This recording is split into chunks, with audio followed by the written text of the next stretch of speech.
welcome you to the podcast, Season 2, Episode 2 of You Might Not Agree With Us. But I'm Maris Lowery. And I'm Eric Thomas. And we welcome you in as we get ready to talk about the Raleigh County Report as we follow up the 4 high schools in Raleigh County of their games over the weekend and tell you about their upcoming games this coming weekend. And the Raleigh County Report is brought to you by Window World of Beckley. Check out Window World. It's not too late to start making plans for fall and into the winter to get great windows, and Window World will take care of you. Well, Eric, it was a great weekend. Weekend number 1. It's always exciting for every team because everybody starts 0-0 and everybody thinks they have a shot. Yeah, and you know what was good about these opening games? You got a lot of new names and faces making top plays for Beckley team. Independence had a nice freshman, really had a breakout game. Liberty, they had a tough go with Doddridge County, but Shady went on the road and got a big win. So I think the Raleigh County teams are heading in the right direction. Well, we'll start where you and I started at, and that was at Coal City on Thursday when we opened up the season between Herbert Hoover and Independence, and what a game. It was so fascinating. The scoreboard went out on us twice. We didn't have any play clocks. We overcame those kind of elements. Independence jumped out to a 30-7 lead, only to have Hoover come roaring back and go up 34-30 before Independence able to get a final drive and win the game 37-34. Well, I'm going to tell the people a little side note before the game, Maris. You talked to me and you said, if we were doing a line on this game, it would be Independence -3 for you gamblers out there.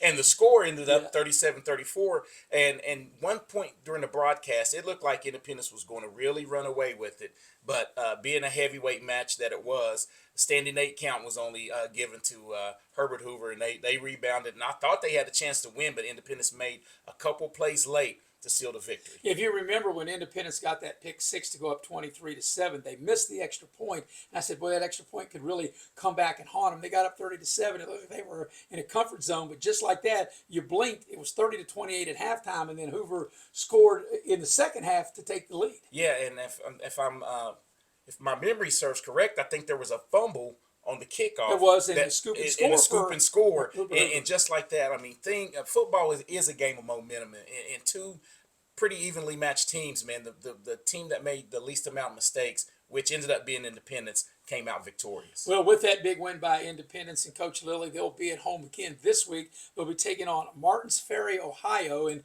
really, honestly, Eric, I couldn't really speak to anything about it. I don't know where it is. I'll be honest, I've never even heard of it. Right. So I just don't know the challenge that Independence is up for. I'm sure this will be a quality team, though. Yeah, quality team. Anytime you have that OH behind your name, it's football state.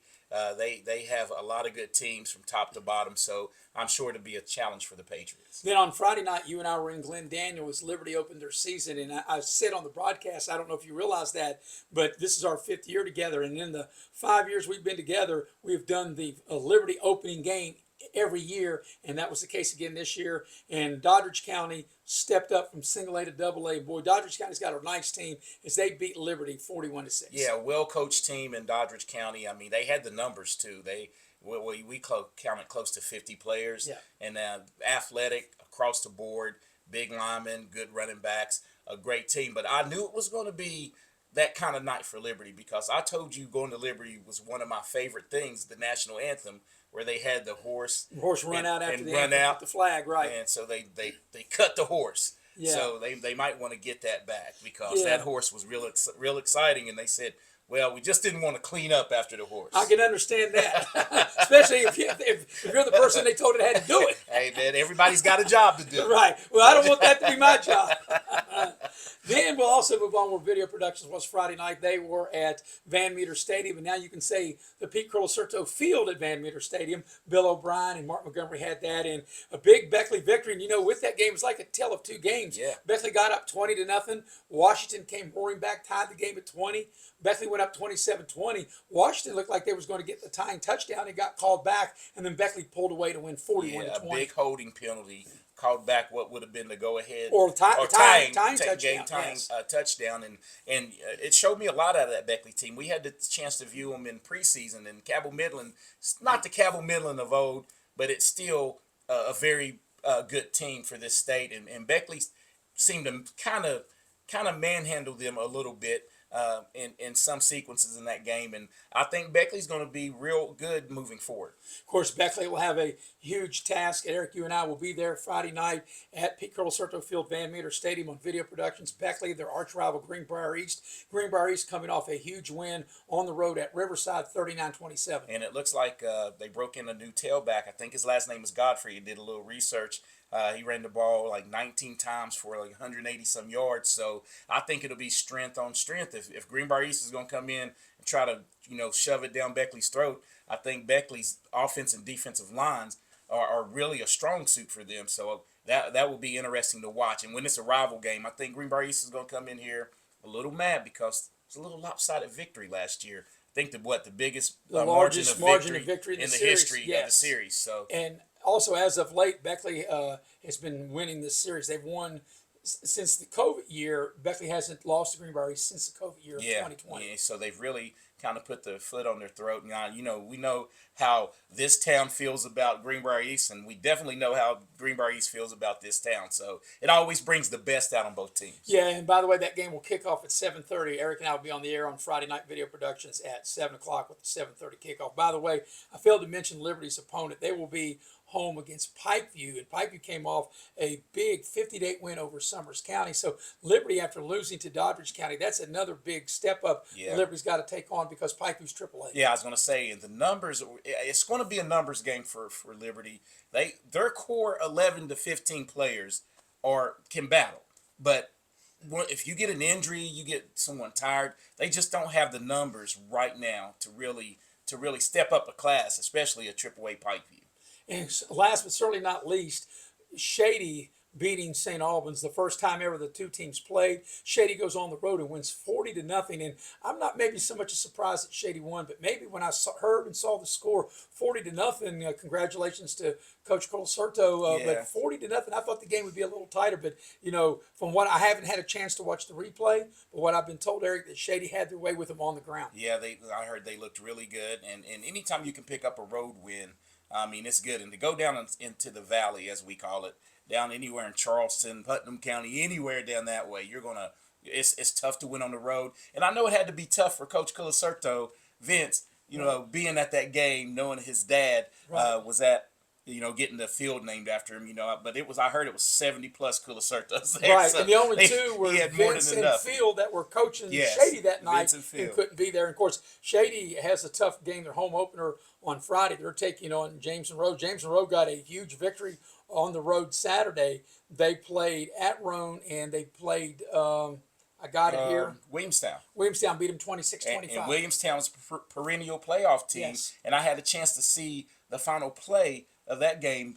James Monroe special teams came in and blocked the game-winning kick, and it was like a 35-yarder. So they had to come up big, got the block to secure the victory. Yeah, last year Shady had a rally down at Linside to beat James Monroe, and they'll meet on Friday night. Now, some of the other big games going on around the region in the great state of West Virginia. And Eric, what I'm going to say next is hard to believe, but either Huntington or Martinsburg is going to start out 0-2 this year because they play each other in Huntington. And first of all, let me just say this. Huntington played a 6A champion out of Tennessee that were the 6A champions 5 of the last 6 years, and they got beat pretty decisively. But you figure a 6A school that's been that good, Huntington just a little outclassed, just like Martinsburg. They got shut out, but they played a team from Camden, New Jersey, also with way more students than what Martinsburg has. Yeah, and it's good for both programs that they start out that way because when you're used to winning, you still got to convince these kids, hey, we still have stuff to work on.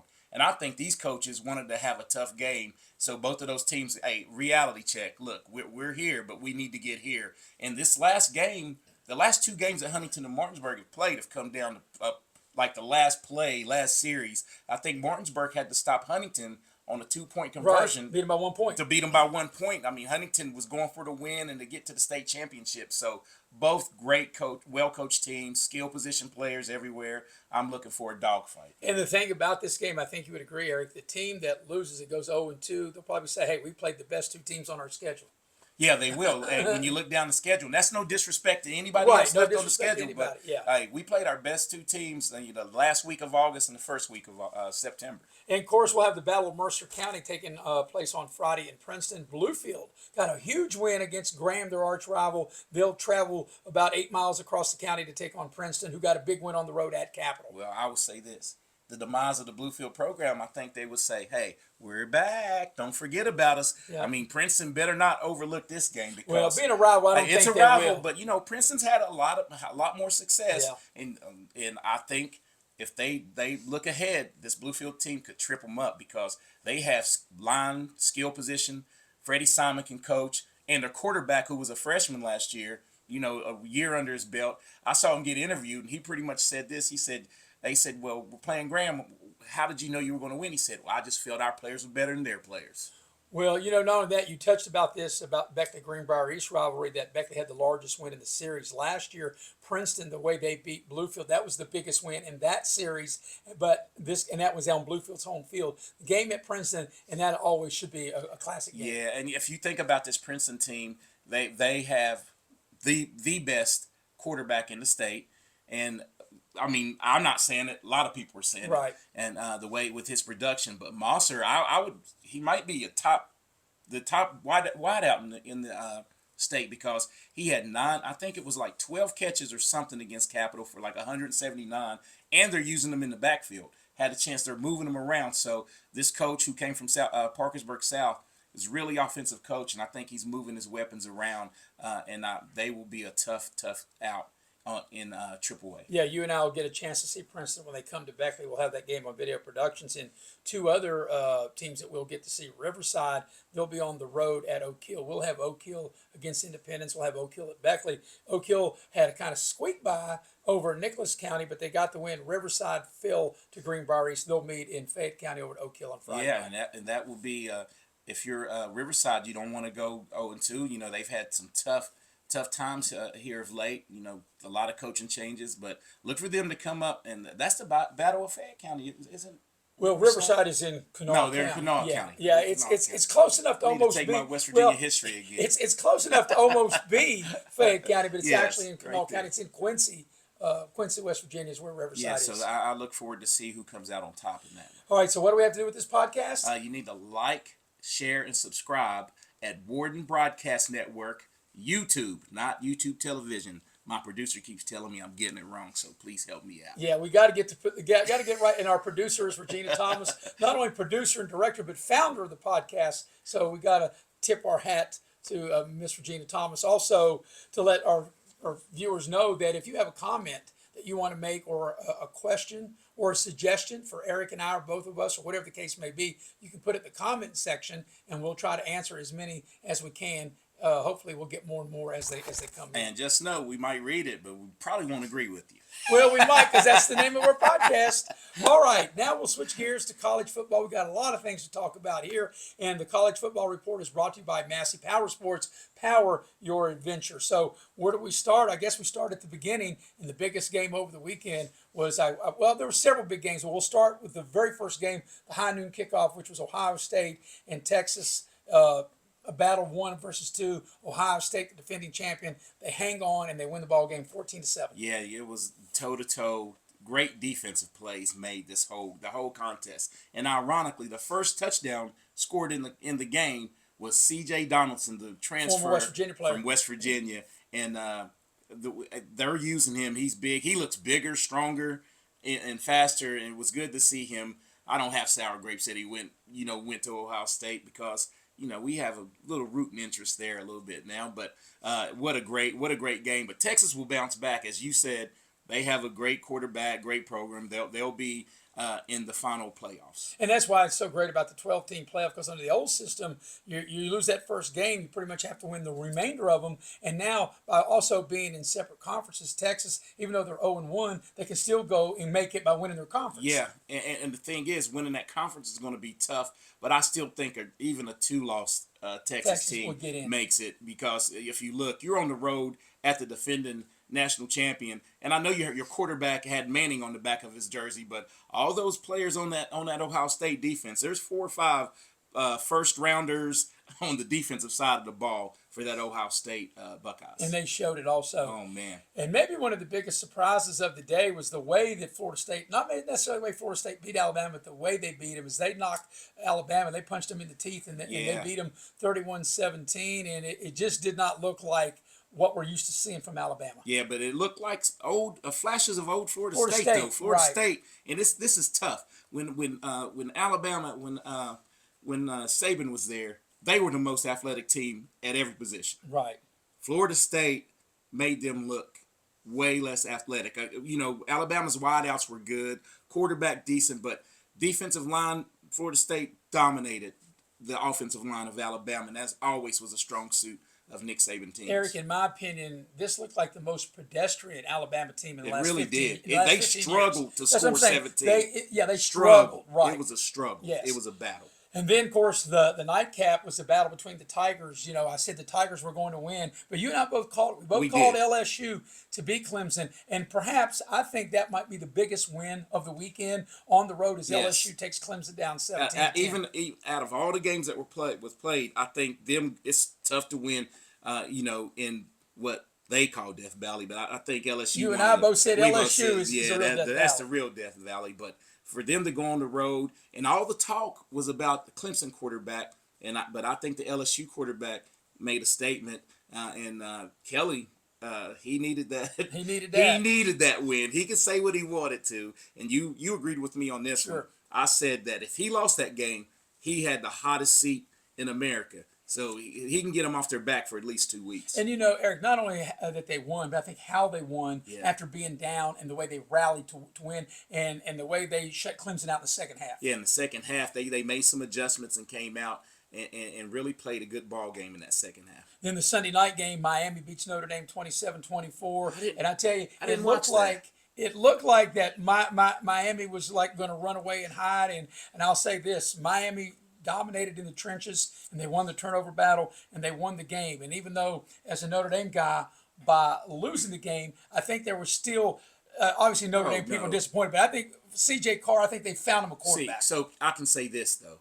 I think that both teams, there was the unknown with Miami. You know what you had as far as with Love, the running back for Notre Dame, and it was all on the quarterback. He stepped up. They have playmakers. Notre Dame will still be there in the end, but you had to be a little more impressed with how Beck came in, and it looked like the Miami slightly evolved with the wideouts. Their wideouts, the catch right before halftime. Oh, it was amazing. It was amazing, and it was way better than the throw. Yes. Because if he doesn't catch that ball, it's going to intercept it. Right. It's getting intercepted. So he saved his quarterback there, and the Miami, and it was a war. When it was 24-24, I was like, I don't know how this game's going to end up.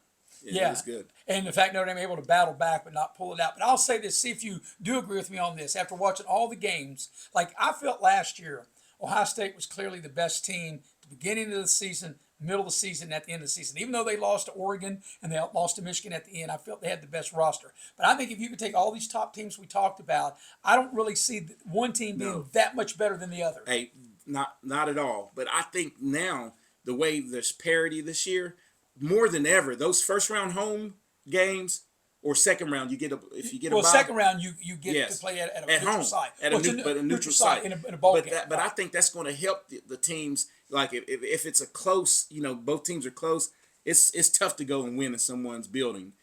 That late in the year. So right, and that's why I say I think LSU by winning on the road, and I'm not taking anything away from Florida State win because that was a great win, but it was home. But I think LSU had the biggest win because it was on the road. Yeah, and I think the committee would say that too because they actually had Heather Dinich from ESPN, and she ranked the win like if they had to do it now, the way too early post. Right. She had LSU as the top. Yes. Because of that win.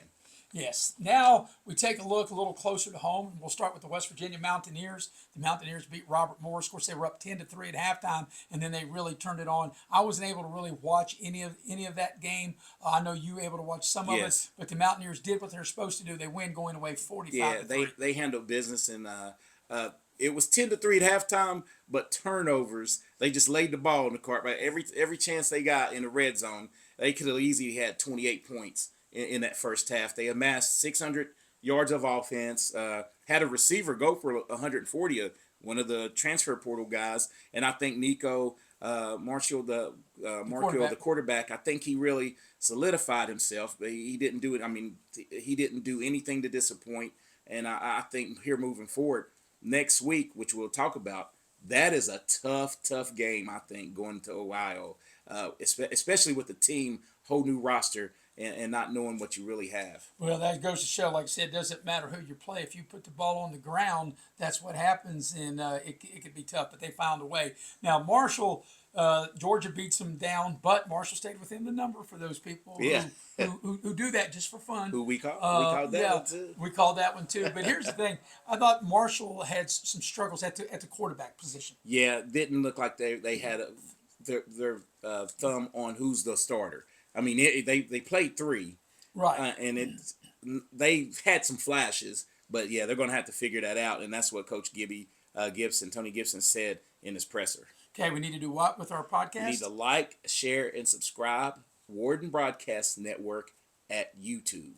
All right, some of the key games coming up this weekend. Perhaps the biggest game is Michigan at Oklahoma. Each team won. Michigan won at home over New Mexico. Oklahoma crushed Southern Illinois. They'll play in Norman. Primetime game on Saturday night. Yeah, that's a big. I love these big early season matchups now because of the playoff. You're going to get more of these early season great games, and that's a coin flip. I agree. I think that's a coin flip. I think Oklahoma might be a slight favorite because being at home. Being at home. Another, I find this very intriguing, is Virginia Tech and Vanderbilt at Blacksburg. That's a night game. Last year in Nashville, Vandy upset Virginia Tech. That put them back on the map. And Vanderbilt got a win over the weekend. It was against a lesser opponent, and Virginia Tech fell a little short to South Carolina on Sunday. But Tech is at home. I think that's going to be a very intriguing game. It is, because Vanderbilt, they really were a big spender in the portal, especially with their quarterback that they were able to get. And the Hokies, they'll be in for a tough one right there. And they need to get a victory, or that coach. But, the Hokies, since Beamer has left, they've really fallen off, in my opinion, on the national scene. Well, to your point, the head coach there 1-3 in the 4 years in openers. So and that didn't help by losing to South Carolina. But if you can beat Vanderbilt, like I said, that's a big play. But here, another game I find intriguing: a Big 12 opponent, Baylor, coming off the loss to Auburn. They'll be at home playing SMU. Yeah, and SMU, that was an upstart team in the ACC last year, and Baylor being at home, I think that'll be a nice, good old Texas battle right there. But I look for Baylor to maybe pull that one out. Yeah, SMU, a playoff team from a year ago. Yeah, playoff team. They kind of surprised a lot of people getting in. Now we switch gears to the Mountaineers. We talked about they're on the road against Miami. Miami lost a tough game. They lost to Rutgers. That's still a Big Ten team. They lost by 3 points on the road. Ohio. Ohio lost to Rutgers by 3 points on the road.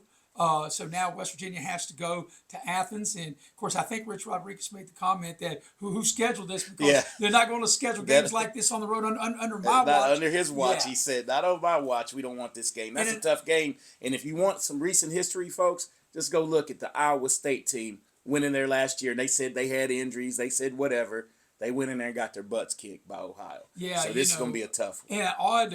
4 o'clock's the kickoff. You only kick off noon or 3:30, so it's a 4 o'clock kickoff. West Virginia's had a few this year, like 2:30 Saturday, 2:30, 4, 6.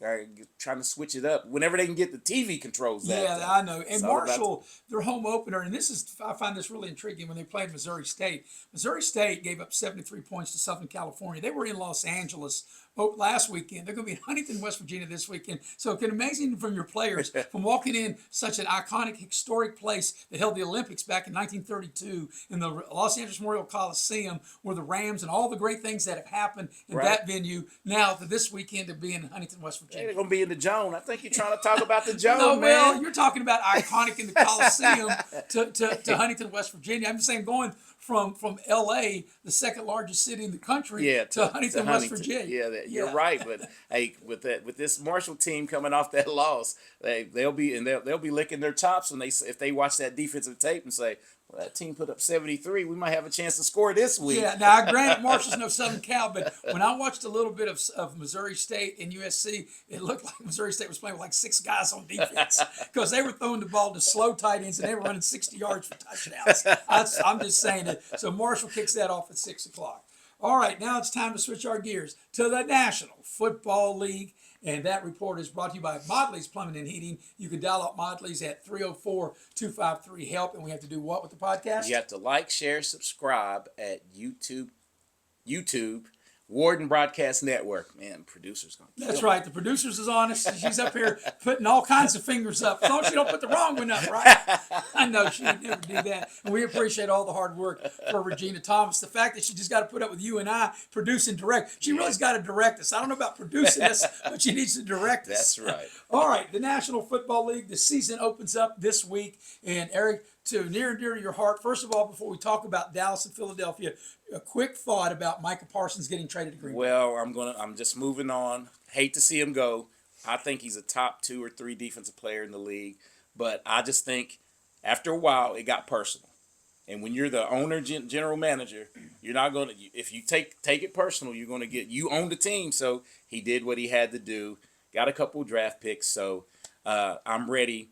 I'm just ready to move on. Well, I would say this, Eric. I don't know if you noticed this, but after that happened, it changed the line. The line went up 1 point. So by Micah Parsons not being there, not only did it change the line up 1 point in the Dallas-Philadelphia game, it also changed the line up 1 point in the Green Bay-Detroit game, which we'll talk about. And it also 600 points in them winning the Super Bowl. Yes. So they went plus. They went from a plus whatever, and they're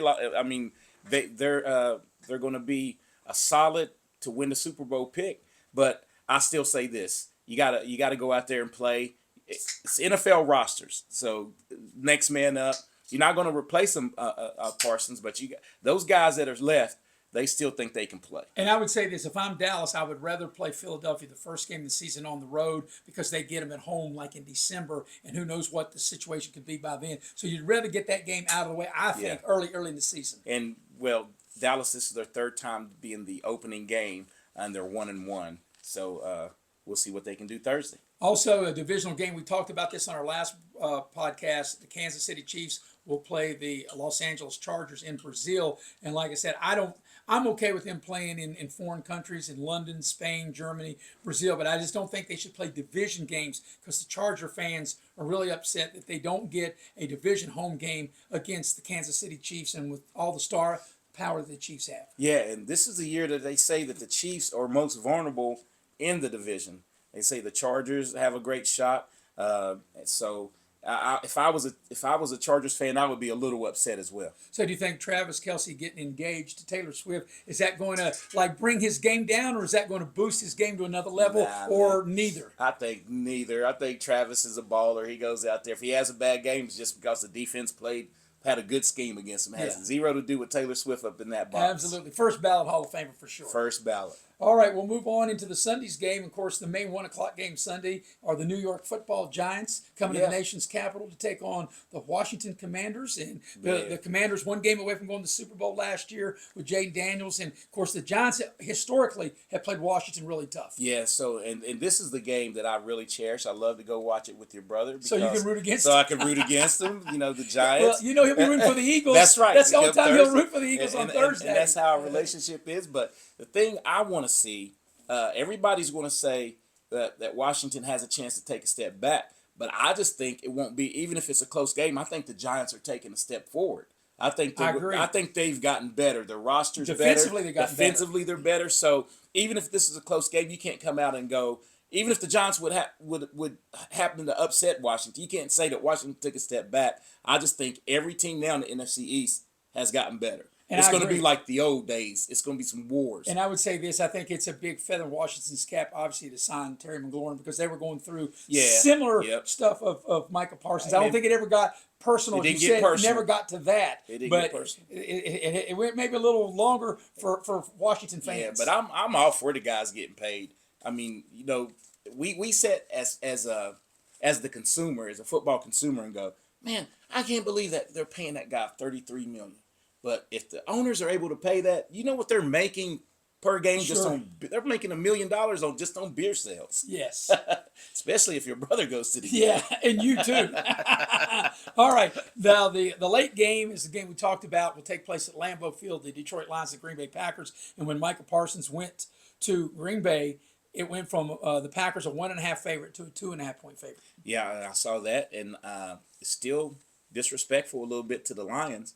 The Lions, a lot of injuries late, but the Lions, I think, are still the class of the division. Well, I said it on our last podcast. Green Bay's my sleeper team in Yeah, the you NFC did, and then and in now that division, and that was before they that got was Michael before Parsons. it I sure still say was. Green Bay's my sleeper team in that division, and then the Sunday night game, and perhaps this might be the best game of the whole weekend, as it will be the Baltimore Ravens at Buffalo. Yeah, think about this opening weekend with all the games that the head-to-head matchups, and this one's a battle of the last two MVPs. Yeah. And I look at the numbers. You know, we're numbers people. The Buffalo quarterback won MVP last year and didn't have better numbers than Lamar Jackson. Right. Did not. Lamar Jackson accounted for like 49 touchdowns, including that's unheard of. So it's going to be a battle. I'm going to enjoy it. Well, as good as both of those quarterbacks are, they're still in the shadow of one Pat Mahomes. Yeah, to beat a man, you got to beat the man. That's an old Ric Flair from wrestling back in my wrestling days. And even though Joe Burrows did it once, they still never really got off the hump. They made it to the Super Bowl, so I guess you could say they got off the snide. But at least Buffalo and Baltimore have never beat the Chiefs to go to the Super Bowl. And Burrow has twice. He has gone in there and won because remember he named it Right. Burrowhead. Yeah, Burrowhead. All right, so now we're getting ready to wind up the show, and this is one of the segments we like in the National Football League. We name it Tuck, because Tuck is the name of your dog, and it's our barking dog. And I'll tell you what, for me, Eric, and I'm going to go first, I looked at several games that I could take a barking dog, and I will lay this out there that against the betting line, home division dogs cover 70% of the time. So with that number, I was thinking, I love Cleveland. I don't know if Cleveland will beat Cincinnati. Right. I love Cleveland with the points. I'm like, I want that one. No, I don't know. Even though it's not a division game, the Saints, they're getting like almost a full touchdown from the Cardinals. I don't know if the Cardinals are good enough to be favored by almost a full touchdown against anybody on the road. So I'm thinking, the Jets are welcoming Aaron Rodgers back in. You know, it was 3. All the money's on the Jets. That line's coming down. But I studied and stopped, and my barking dog are going to be the Atlanta Falcons. They're plus 2.5 at home in a division game against Tampa, and I think the Falcons win the game outright. Well, this is funny, and our listeners and viewers need to understand that we never talk about this. We never talk about it. And I went through it, and I actually landed on Atlanta. Then I rode it. And I said, I have to, the team that I picked out of the AFC to go to the Super Bowl has to make a statement. And that's the Baltimore Ravens on the road Sunday night to beat Buffalo straight up. So Baltimore's getting 1.5, and Atlanta's getting 2.5, and we'll see how that. Mine's not that big of a dog, but a lot of people think that the Buffalo Bills are the class now of the AFC, and I just think this is the year that Lamar Jackson finally gets over the hump. Well, a dog's a dog, right? So, it's a dog. So maybe it'll bark. It'll be a live dog and bark. But the Chiefs have made the Super Bowl out of the AFC the last 3 years. Until somebody beats them, I still think that they are the team to beat in the AFC. Yeah, exactly right. And you have to knock them out and this is the year they're kind of flying under the radar. Everybody is. They're talking about Buffalo, everybody else but them. And you know how Andy Reid and Pat Mahomes competitors they are. They're sitting back licking their chops. Another division dog, Seattle is a home division dog to the 49ers in Seattle this weekend as well. And I was surprised. I thought Seattle might be a slight favorite. And don't be surprised if Seattle just wins that game. It's a divisional game, and it's really hard. And the 49ers are an unknown team. They've lost a lot of commodity offensive firepower. Right. Debo going to the Washington Commanders. I mean, he was big, integral part of that team. And you don't know you don't know how McCaffrey, if he's going to be healthy. You know, he'll be healthy starting out. So I look for Seattle to maybe win that one. And another thing, too, Monday night, the Chicago Bears, a home underdog to the Minnesota Vikings. I was almost ready. You're talking about rolling. I was almost ready to take that one. And I had to roll that one out. Yeah, and with them, I wouldn't be surprised if all Chicago won because Minnesota's still breaking in a rookie quarterback. Right. I mean, and on the road. And on the road, it's tough.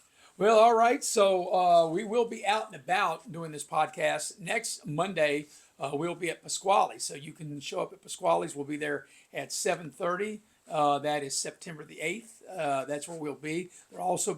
We'll be going to Chick-fil-A in the Beckley Galleria and on Harper Road. Obviously not on the same night because even I and Eric cannot be in two places at once. So we'll be at Chick-fil-A at the Galleria on one night. Of course, we'll let you know, and then we'll be on Harper Road on the other. But Eric, before we say our goodbyes, we need to do what? Like, share, and subscribe.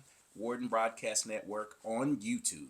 And also, our podcast brought to you by Window World of Beckley, Massey Power Sports, and also Modley's Plumbing and Heating. And also, if you have any suggestions, comments, anything that you want to say to Eric and I, or one of us or not the other, both of us, whatever you want to do, please leave it in the comment section, and we'll do our best to address those. We also appreciate producer and director, the one and only Regina Thomas, the warden herself. So, Eric, it's been a great show, and looking forward to the opening of the National Football League. Yeah, I'm looking forward to football all around, man. And this is the first full week, a lot of action to watch. And we know through the course of the season, you may not agree with us, But I'm Maris Lowry. and I'm Eric Thomas. Till next time, have a great week.